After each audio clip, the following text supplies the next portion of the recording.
Ganito po ang aking ginagawa.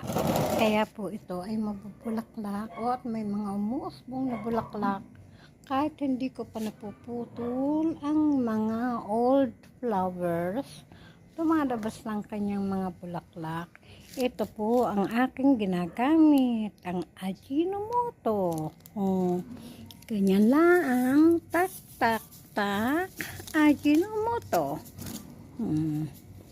Paano pa kaya kung ang gamitin ko ay magic sarap? Lagyan ko ng toyo, suka, paminta, siguro lalo nang namulaklak. Just kidding. Huwag niyong gagawin yun. Hindi ko alam yun. Pero ito po, try ko na.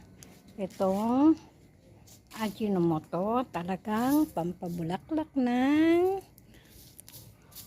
mga bougainvillea. Hindi po ito maselan. Yan.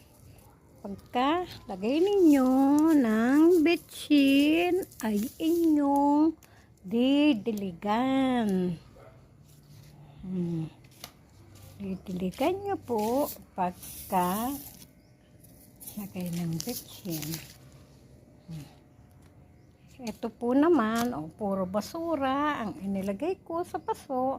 Kita nyo naman ang mga bulaklak. Yay! Blooming. Ilan lang ang aking na-graft dito. Ito, 1, 2, ano pa? Parang ito lang yata ang hindi, ito pa. Ito, 3. Bali ito ay may 4 na iba-ibang kulay. Kaya dadagdagan ko pa kasi malaki na ang kanyang puno.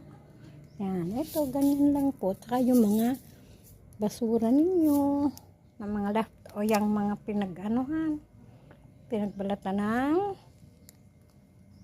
tawag dito, ng saging, mga balat ng itlog. Yan, diyan ko lang po nilalagay. Bye-bye you!